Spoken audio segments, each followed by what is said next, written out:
पश्चिम बंगाल में घुसपैठ और अवैध बांग्लादेशियों के मुद्दे ने चुनाव में जमकर माहौल बनाया गया। बीजेपी के घुसपैठ मुक्त बंगाल के वायदे ने शुभेंदु अधिकारी को सत्ता तक पहुंचाया और अब शुभेंदु अधिकारी ने इसको जड़ से खत्म करने की बात की। 3D मॉडल यानी डिटेक्ट, डिलीट और डिपोर्ट, इसके साथ CAA भी लागू किया गया है, जिसके बाद पश्चिम बंगाल में अवैध रूप से रह रहे बांग्लादेशियों को वापस भेजने का रास्ता साफ हो गया।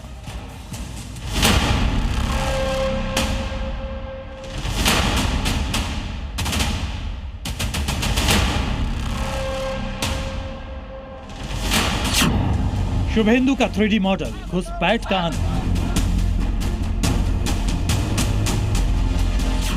पहले डिटेक्ट, फिर डिलीट, अब डिपोर्ट की बारी।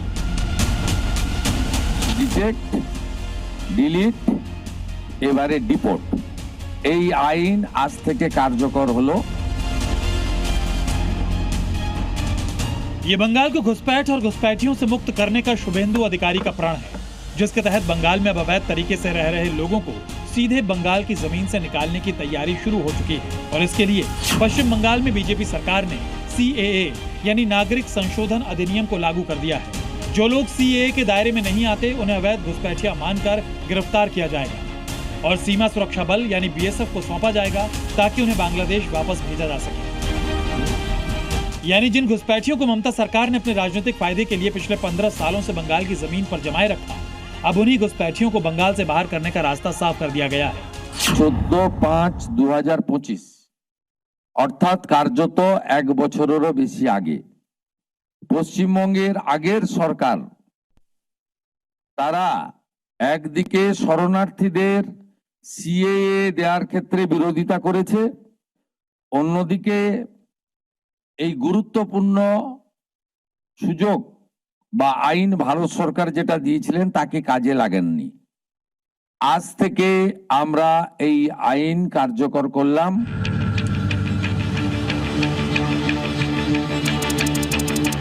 घुसपैठियों को डिपोर्ट करने के ऐलान के बाद अब पश्चिम बंगाल में कई जगहों पर डिटेंशन सेंटर बन सकते हैं। अभी तक ममता बनर्जी खुलेआम कहती थी कि वो बंगाल में डिटेंशन सेंटर किसी कीमत पर बनने नहीं देंगी, लेकिन अब बंगाल में सत्ता परिवर्तन के बाद शुभेंदु सरकार घुसपैठियों पर कोई ममता नहीं करने वाली। बंगाल में घुसपैठियों के सरकारी आंकड़ों पर गौर करें तो 2024 में करीब 977 से ज्यादा घुसपैठ की घटनाएं हुई और 2525 घुसपैठियों को गिरफ्तार किया गया। वहीं जनवरी 2025 से नवंबर 2025 तक 1104 घुसपैठ की घटनाएं हुई और 2556 घुसपैठियों को गिरफ्तार किया गया, जबकि BSF के मुताबिक बंगाल में हर साल औसतन 6 से 7 हजार घुसपैठियों को बॉर्डर क्रॉस करते पकड़ा जाता है। लेकिन बंगाल में घुसपैठ की हकीकत आंकड़ों से कहीं ज्यादा बड़े और गंभीर है। लेकिन अब शुभेंदु सरकार के एक्शन से साफ हो चुका है कि बंगाल में जो दशकों से चल रहा था अब नहीं चलेगा। घुसपैठियों के खिलाफ शुभेंदु के 3D मॉडल पर बंगाल के भाईजान क्या बोल रहे हैं, सुनिए। इधर का नहीं है तो बाहर का है तो हमको नहीं यहाँ पर नहीं रहना है। नहीं जो बाहर से आया है उन लोग के तो इधर तो जो जन्मस्थान नहीं है उसको तो डिटेंशन कैंप में पठाना ही होगा। अच्छा है, घुसपैठिया जो बांग्लादेश है उसको तो बांग्लादेश में पठाना जरूरी है। इंडिया का लोग तो इंडिया थकने माना अच्छा है। बंगाल में शुभेंदु सरकार के आते ही लॉ एंड ऑर्डर को लेकर जिस तरह के ऐलान हो रहे हैं उसने घुसपैठियों के पूरे नेटवर्क को हिलाकर रख दिया है और अधिकारी के कड़े तेवरों ने साफ कर दिया है कि बंगाल की जमीन पर अवैध कब्जा करने वालों के लिए अब कोई जगह नहीं है। ब्यूरो रिपोर्ट, जी मीडिया। बंगाल में घुसपैठ की एक बड़ी वजह बांग्लादेश बॉर्डर का एक हिस्सा है जहां पर किसी तरह की फेंसिंग नहीं थी, वो एक बड़ी वजह थी। और अब घुसपैठ को खत्म करने के लिए शुभेंदु सरकार ने बॉर्डर पर फेंसिंग लगाने की प्रक्रिया शुरू कर दी। भारत और बांग्लादेश के बीच में लगभग 4096 किलोमीटर लंबी अंतर्राष्ट्रीय सीमा है। यह सीमा पश्चिम बंगाल, असम, मेघालय, त्रिपुरा और मिजोरम से होकर गुजरती है। बांग्लादेश बॉर्डर का 2217 किलोमीटर का हिस्सा है जो कि पश्चिम बंगाल से लगता है और इस सीमा के लगभग 1600 किलोमीटर के हिस्से में पहले बाढ़ लगी है, लेकिन 600 किलोमीटर का हिस्सा भी ऐसा है जो खुला हुआ है। सीएम शुभेंदु अधिकारी ने मुर्शिदाबाद जिले के 27 किलोमीटर लंबे संवेदनशील इलाके में फेंसिंग के लिए BSF को जमीन देने का ऐलान किया है और आगे मालदा जिले के 33 किलोमीटर इलाके को भी उसमें जल्द शामिल की जाने की तैयारी है। अभी भी लगभग 500 किलोमीटर का हिस्सा है जहां पर यह काम किए जाने की जरूरत है। लेकिन जहां घुसपैठियों पर शुभेंदु के 3D मॉडल से शिकंजा कसने की तैयारी है, तो शुभेंदु सरकार का एक और फैसला है जिस पर बहस भी है।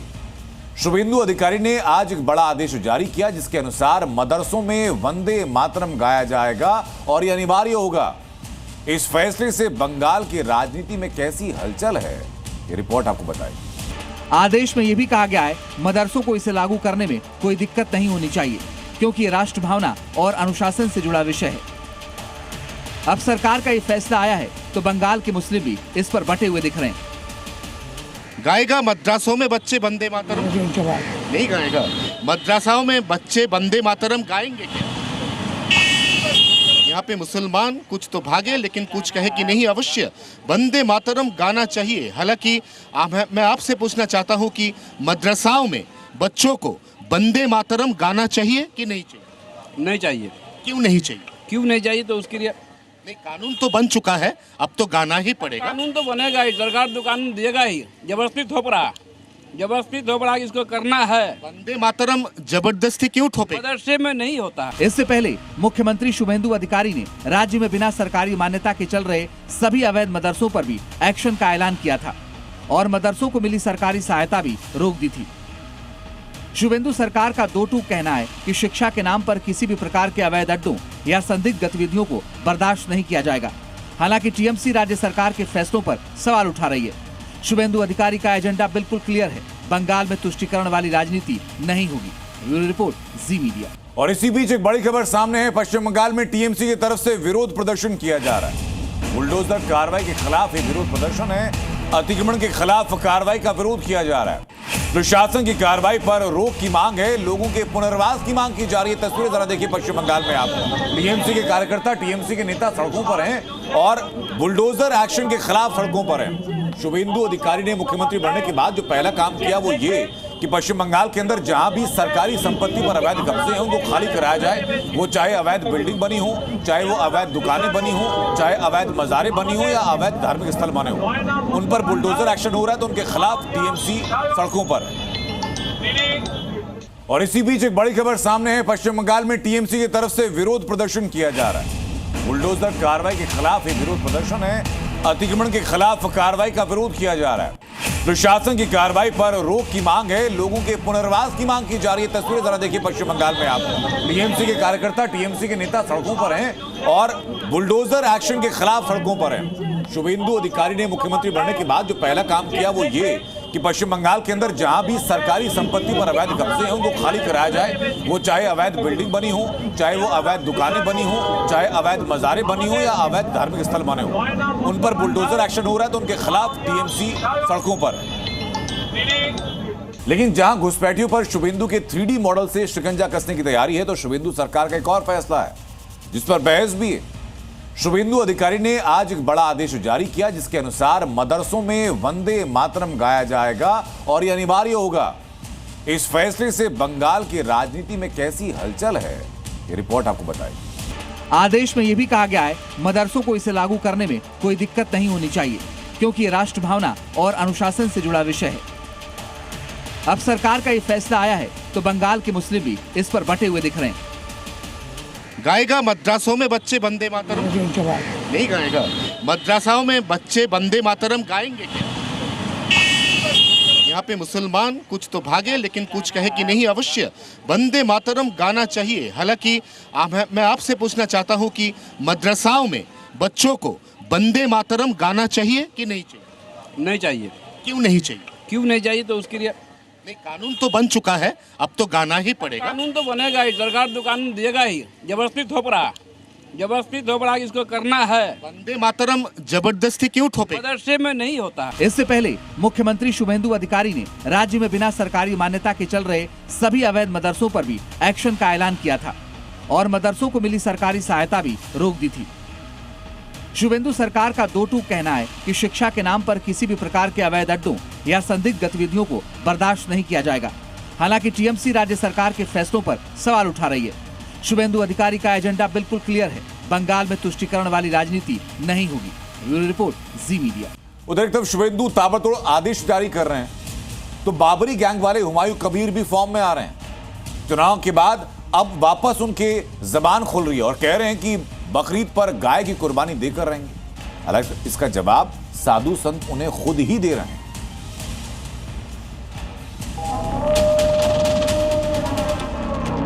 जितना दिन दुनिया रहेगी ये कुर्बानी होगी, गाय की भी कुर्बानी होगी।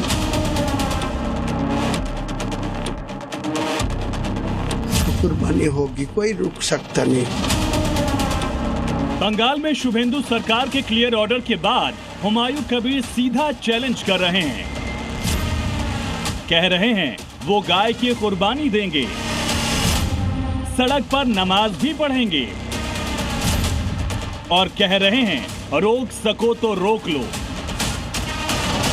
बंगाल में बाबरी बनाने वाले हुमायूं कबीर की ये चेतावनी आई शुभेंदु सरकार के ऑर्डर के बाद, जिसमें साफ साफ कहा गया कि बंगाल में सड़क पर नमाज नहीं चलेगी और ना ही प्रतिबंधित पशुओं की कुर्बानी होगी।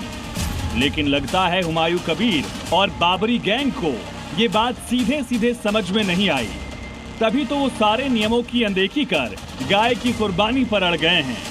आइन को सम्मान करना चाहिए, लेकिन कुर्बानी होगा, गाय का भी होगा, बकरी भी होगा, ऊंट भी होगा।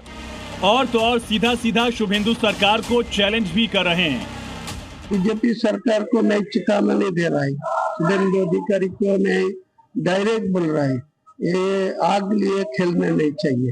ये मुसलमान समाज वो कुर्बानी लेके किसी को साथ कोई कॉम्प्रोमाइज नहीं करे।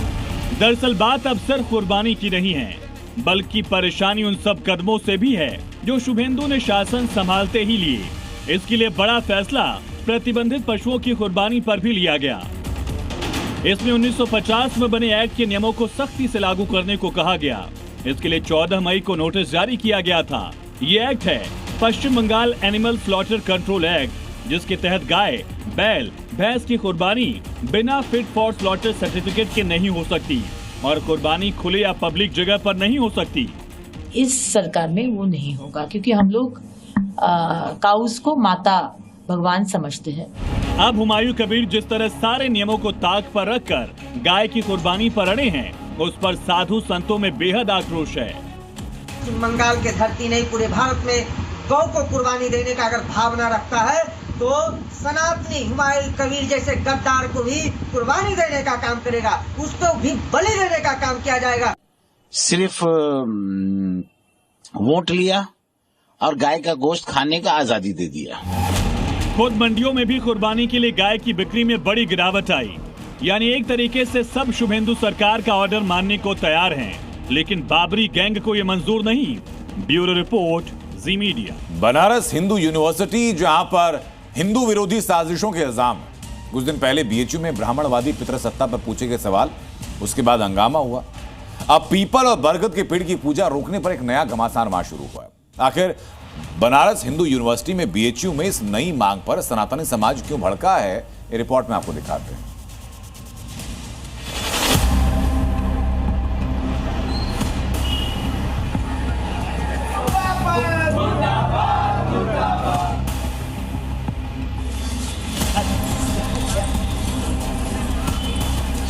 बनारस हिंदू विश्वविद्यालय भारतीय संस्कृति, शास्त्र और आधुनिक विज्ञान का अनोखा संगम है, मगर 2 दिन में बीएचयू एक प्रश्न और पत्र को लेकर विवादों में है। विवाद नंबर 1, बीएचयू के प्रश्न पत्र का सवाल। विवाद नंबर 2, बीएचयू में पीपल बरगद के पेड़। कुछ दिन पहले बीएचयू में एमए इतिहास के पेपर में ब्राह्मणवादी पितृसत्ता पर सवाल पूछा गया था, जिसके विरोध में कैंपस में खूब बवाल हुआ। गुस्साए छात्रों और एबीवीपी कार्यकर्ताओं ने इतिहास विभाग के बाहर हंगामा और नारेबाजी की। अब ये मामला ठंडा भी नहीं हुआ था कि कैंपस में मौजूद पीपल और बरगद के पेड़ों की पूजा को लेकर नया बखेड़ा शुरू हो गया।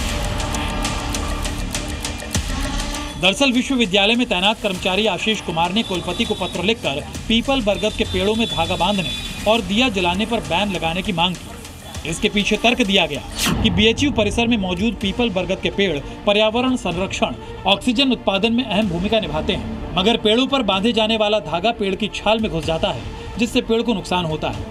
साथ ही पास में दीपक जलाने से वायु प्रदूषण होता है। जैसे ही पत्र वायरल हुआ तो छात्र और कई प्रोफेसर ने इसका विरोध किया और इसे सनातनी विरोध करार दिया। खुद बीएचयू ज्योतिष विभाग के अध्यक्ष विनय पांडे भी इन तर्कों से इत्तेफाक नहीं रखते। वो पर्यावरण में संतुलन पैदा करेंगे, वो पर्यावरण के लिए बहुत ही लाभकारी वृक्ष है। तो निश्चित ही ये जो वृक्ष हमारे यहाँ शास्त्रों में बताए गए हैं, ये पर्यावरण के लिए, सनातन धर्म के लिए बहुत ही महत्वपूर्ण है, इनकी सेवा होनी चाहिए। हमें नहीं लगता है कि इनके इस तरह से एक दो पत्र लिख देने से या एक दो इस तरह का प्रश्न पत्र पूछ देने से इसके का सौहार्द बिगड़ेगा, इस तरह की कोई बातें नहीं होंगी। हिंदू धर्म में पीपल और बरगद के पेड़ अत्यंत पवित्र माने जाते हैं। इन्हें त्रिदेव ब्रह्मा विष्णु महेश का रूप माना जाता है। साथ ही कई हिंदू त्योहारों में बरगद पीपल की पूजा भी होती है।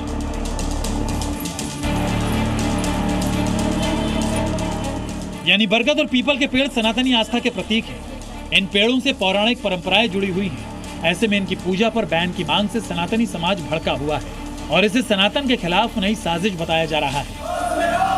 वाराणसी से जयपाल के साथ ब्यूरो रिपोर्ट, जी मीडिया। अब खबर एक ऐसी साजिश की जिसका पर्दाफाश बस होने वाला है। बात है भोपाल की ट्विशा डेथ मिस्ट्री की।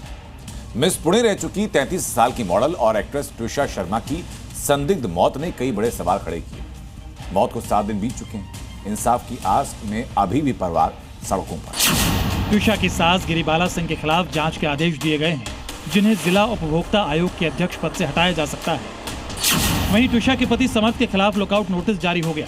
भोपाल पुलिस ने फरार समर्थ पर 30,000 रुपए का इनाम भी घोषित किया है। पुलिस की 6 टीम गठित कर दी गई है और अब जल्द ही उसकी गिरफ्तारी हो सकती है। हम भी पूरी कोशिश कर रहे हैं। हमने भी अपनी पूरी ताकत लगा रखी है, इनाम भी बढ़ाया है। तो हमारी कोशिश है जल्दी गिरफ्तारी हो जाए। हमने लुकआउट सर्कुलर जारी करवा दिया है जो मुख्य आरोपी हैं, और बाकी पासपोर्ट वगैरह इसकी भी कार्रवाई अंडर प्रोसेस है। ट्विशा के पति और सास पर उसे प्रताड़ित करने के भी आरोप लगे हैं, जिसकी गवाही ट्विशा के भाई हर्षित शर्मा और सास गिरिबाला का ऑडियो क्लिप देता है, जो विवाद बढ़ने पर समझौते के दौरान रिकॉर्ड की गई है। इसमें ट्विशा की सास गिरिबाला सिंह आपत्तिजनक शब्द कह रही है। साथ ही ट्विशा की सास उसके कैरेक्टर पर भी सवाल खड़े कर रही है। इस बीच ट्विशा और उसकी मां की व्हाट्सएप चैट भी सामने आई है, जिससे पता चला है कि ट्विशा कितनी लाचार हो चुकी थी। इस चैट में ट्विशा ने अपनी मां को लिखा कि समर्थ चाहता है कि मेरे पापा उसके सामने नाक रगड़कर माफी मांगे। इसके अलावा चैट में ट्विशा ने अपनी मां से अकेले ही भोपाल जाने की बात कही, खुद को अपने ससुराल से निकालने की गुहार लगाई, खुद को ट्रैप किए जाने की बात घरवालों को बताई। इस चैट के आधार पर ट्विशा की सास गिरिबाला सिंह पर भी शिकंजा कस सकता है। एफआईआर में नामजद आरोपी बनाई गई पूर्व जज गिरिबाला सिंह को 15 मई को अग्रिम जमानत मिल गई थी, मगर अब भोपाल पुलिस उसकी जमानत रद्द कराने के लिए हाईकोर्ट जाएगी। इन्वेस्टिगेटिंग एजेंसी शुरू से स्लो प्रोसेस अपनाते हुए जानबूझकर जो आरोपी हैं वो बहुत इसी न्यायालय में डीजे रही हैं, सब पुलिस वालों से जान पहचान है, यही सारे। तो इसके चलते शुरू से पूरी डीरेल चल रही है इन्वेस्टिगेशन। बहुत सारे फाउल प्ले हुए, बहुत सारी कमियां रही। उत्तर प्रदेश को क्राइम फ्री बनाने के लिए Uttar Pradesh police super action mode में है। हर रोज ताबड़तोड़ एनकाउंटर किए जा रहे हैं और एक एक करके बदमाशों को लंगड़ा बनाया जा रहा है। 24 घंटे में संभल, लखनऊ, बरेली से बदमाशों का क्या हश्र हुआ, इस रिपोर्ट में दिखाता हूं मैं आपको।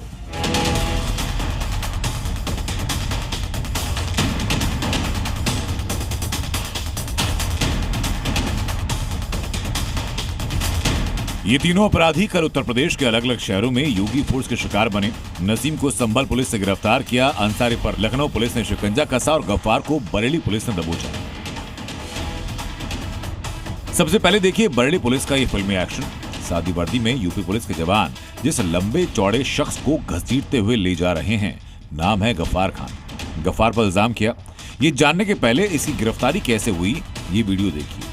तस्वीरें रुद्रपुर रोड पर बनी प्रधान मार्केट के सामने की, जहां लंबे वक्त से फरार गफ्फार के मौजूद होने की बात पता चली, जिसके बाद योगी फोर्स सादी वर्दी में पहुंची, घसीटते हुए गाड़ी में बैठाया। हालांकि इस दौरान गफ्फार ने खुद को छुड़ाने और पुलिस वालों से बचने की कोशिशें की, लेकिन सब बेकार साबित हुआ। अब जरा गफ्फार पर इल्जाम जानिए। गफ्फार पिछले साल हुई बरेली की हिंसा में आरोपी है। गफ्फार पर दंगाइयों को असलहा सप्लाई करने का आरोप है। गफ्फार के 5 साथियों को पुलिस पहले गिरफ्तार कर चुकी थी, मगर गफ्फार खान काफी वक्त से पुलिस को चकमा दे रहा था। मगर कल गफ्फार की सारी चालाकी धरी रह गई और उसको फिल्मी स्टाइल में उत्तर प्रदेश पुलिस ने पकड़ लिया। अब संभल के इस दरिंदे से मिलिए जो पुलिस के कंधों का सहारा लेकर लंगड़ाते हुए चल रहा है। नाम है नसीम। नसीम पर 60 साल की एक बुजुर्ग महिला से रेप का इल्जाम है। इस पर कई और आपराधिक मामले भी हैं, मगर बीती रात पुलिस की बुलेट से इसके गुनाहों का हिसाब किया गया। नसीम के पास से एक अवैध तमंचा, कारतूस, बिना नंबर बाइक की प्लेट बरामद हुई। अब एक और दरिंदे से मिली नाम अंसारी, जिस पर अपनी 15 साल की बेटी के कत्ल का संगीन इल्जाम है। नसीम की दरिंदगी का अंदाजा इस बात से कि बेटी की हत्या के बाद उसके टुकड़े किए सिर गांव के तालाब में फेंका, धड़ को बक्से में भरकर गोमती नगर स्टेशन पर खड़ी ट्रेन में रखा, फिर खुद घर वापस आ गया। इसकी वजह है उस बेटी का एक युवक से फोन पर बात करना। उसने बेटी को कई बार मना किया, नहीं मानी तो हत्या कर दी। इस हत्याकांड में उसके बहन और बहनोई भी शायद थे, जिन्हें लखनऊ से पुलिस ने गिरफ्तार किया। ब्यूरो रिपोर्ट, जी मीडिया। अब बात कनाडा में लॉरेंस बिश्नोई गैंग के बढ़ते हुए क्राइम ग्राफ की। दिल्ली और मुंबई के बाद लॉरेंस गैंग के टारगेट पर कनाडा है। निशाने पर भारतीय मूल के बड़े कारोबारी और हस्तियां हैं। बुधवार को कनाडा क्रिकेट के अध्यक्ष के घर पर ताबड़तोड़ फायरिंग की गई। इसका भी लॉरेंस गैंग से कनेक्शन सामने आया है। क्या कनाडा का क्राइम किंग बनना चाहता है लॉरेंस बिश्नोई? क्या अब कनाडा बन गया है लॉरेंस गैंग का नया टारगेट? पहले कॉमेडियन कपिल शर्मा के कैफे पर फायरिंग, अब भारतीय मूल के कनाडा क्रिकेट अध्यक्ष पर गोलीबारी। ये तस्वीरें कनाडा के ब्रिटिश कोलंबिया प्रांत के सरे शहर की हैं, जहां पर सुबह सुबह बदमाशों ने कनाडा क्रिकेट के अध्यक्ष अरविंदर खोसा के घर पर ताबड़तोड़ फायरिंग की। हमलावरों ने घर के दरवाजे, खिड़की और बाहरी हिस्सों पर एक के बाद एक कई गोलियां दागी। बंदूकों से निकली गोलियां दरवाजे और खिड़कियों को चीरती हुई निकल गई, जिसके निशान साफ नजर आ रहे हैं। हमले के वक्त अरविंदर खोसा का पूरा परिवार घर के अंदर सो रहा था। हालांकि राहत की बात रही कि किसी को चोट नहीं आई, लेकिन सुबह सुबह अचानक हुई फायरिंग से इलाके में हड़कंप मच गया। पुलिस के मुताबिक शुरुआती जांच में मामला एक्सटॉर्शन से जुड़ा है। फिलहाल हमलावरों की तलाश की जा रही है और कई एंगल से जांच चल रही है, मगर इस फायरिंग का लॉरेंस बिश्नोई गैंग से कनेक्शन भी सामने आया है, जिसने पिछले साल कपिल शर्मा के कैफे पर 2 बार फायरिंग करवाई थी। एक रिपोर्ट में दावा किया गया था कि अरविंदर खोसा का कनेक्शन कुछ ऐसे लोकल खिलाड़ियों से है जो खुद को लॉरेंस बिश्नोई गैंग के सदस्य बताते हैं। साथ ही खोसा पर 2025 में कनाडा की नेशनल क्रिकेट टीम के खिलाड़ी को धमकी देने का भी आरोप लगा था। हालांकि खोसा ने इन आरोपों से साफ इनकार किया था।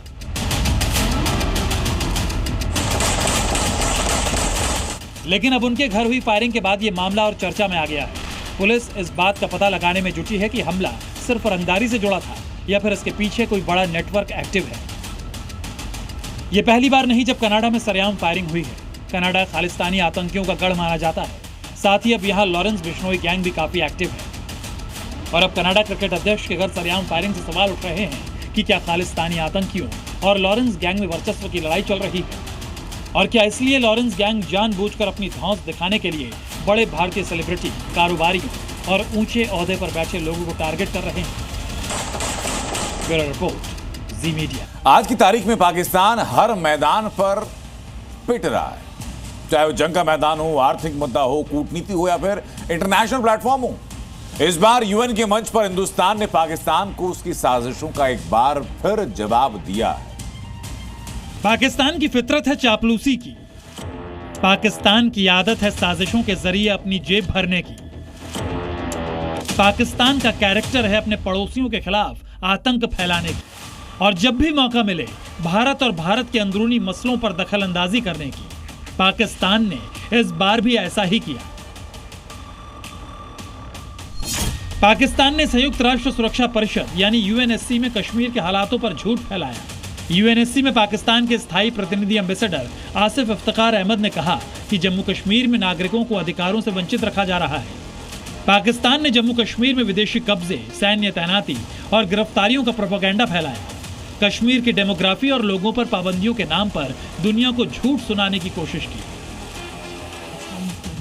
लेकिन भारत ने हाथों हाथ पाकिस्तान को दुनिया के सामने धो डाला और पाकिस्तान को जमकर लताड़ लगाया। इतना ही नहीं, भारत ने यूएनएएमए डॉक्यूमेंटेशन में आम लोगों की मौत की 95 में से 94 घटनाओं के लिए पाकिस्तानी सिक्योरिटी फोर्स को जिम्मेदार ठहराते हुए आतंकवाद और काबुल पर अटैक का कच्चा चिट्ठा खोल दिया। दरअसल ईरान और अमेरिका के बीच जारी जंग ने पाकिस्तान का दिमाग हिला रखा है। पाकिस्तान अमेरिका और इस्लामिक देशों के बीच फंस चुका है। पाकिस्तान का शांति दूत वाला सपना ट्रंप ने खुद चकनाचूर कर दिया। ऊपर से चीन और यूएई जैसे देश भी मुनीर की चालों को समझ चुके हैं। पाकिस्तान में मुनीर के भगोड़ों पर बीएलए और टीटीपी ने कहर बरपा रखा है। और अब पाकिस्तान अपने पुराने आतंकवाद वाले फॉर्मूले और कश्मीर पर छाती पीटने वाली मुहिम में जुटा हुआ है। और पाकिस्तान के इस प्रोपेगेंडा को जब भारत का करारा तमाचा लगा तो पाकिस्तान भारत को ही गुनहगार ठहराने लगा। यानी जो बलूच दशकों से पाकिस्तान के जुल्मों का शिकार हुए, जिस टीटीपी को पैदा करने और पालने का जिम्मेदार पाकिस्तान खुद है, आज उनके गुस्से का ठीकरा पाकिस्तान भारत पर फोड़ने पर तुला है। लेकिन दुनिया जानती है कि पाकिस्तान दोगला होने के साथ साथ झूठा और मक्कार भी है और हर मोर्चे पर पिटने के बाद रोना और दोष मढ़ना ही उसकी पुरानी आदत है। ब्यूरो रिपोर्ट, जी मीडिया। पाकिस्तानी प्रधानमंत्री शहबाज शरीफ और army chief general Asim Munir को नई वार्निंग मिली है। पाकिस्तान के बड़े धार्मिक नेता और बड़े पॉलिटिकल पार्टीज के नेता मौलाना फजलुर रहमान ने कहा कि शहबाज मुनीर की जोड़ी न सिर्फ मुल्क को कंगाल बना चुकी है बल्कि दोस्तों को दुश्मन बनाकर छोड़ा है। मौलाना ने आवाम से पूछा कि क्या ऐसे लोगों को सत्ता में बने रहने का कोई अधिकार है। पाकिस्तान की जमीयत उलेमाए इस्लाम पार्टी के मुखिया मौलाना फजलुर रहमान आपको अच्छी तरह से याद होंगे। अभी कुछ महीने पहले ही फजलुर रहमान ने मुनीर को फील्ड मार्शल बनाए जाने को कुफ्र कहा था, यानी इस्लामिक कानून के मुताबिक पाप। अब फजलुर रहमान ने शहबाज शरीफ से मिलकर ये साफ कर दिया है, आपको सरकार में रहने का कोई हक नहीं। इसके साथ पड़ोस का दोस्त अफगानिस्तान की तालिबान की सरकार भी पाकिस्तान की दुश्मन बनी हुई है। इन सभी मोर्चों पर पाकिस्तान की शहबाज सरकार नाकाम है। ऊपर से खैबर पख्तूनख्वा प्रांत में सेना की सख्ती, इन सब से नाराज फजलुर रहमान ने मौलाना के नाम संदेश जारी कर दिया है। ऐसा सेना प्रमुख और ऐसा प्रधानमंत्री देश के किसी काम का नहीं। आर्थिक मोर्चे पर पाकिस्तान का क्या हाल है ये दुनिया से छिपा नहीं। महंगाई से लेकर बेरोजगारी और कर्जे का आलम ऐसा कि मुल्क कंगाल हो चुका है। यानी पाकिस्तान के मौलानाओं की नजर में शहबाज और मुनीर की जोड़ी पूरी तरह फ्लॉप हो चुकी है। आवाम बगावत पर उतारू है। बस एक चिंगारी भड़कने की देर है। पाकिस्तान में कभी भी कुछ बड़ा हो सकता है। ब्यूरो रिपोर्ट, जी मीडिया।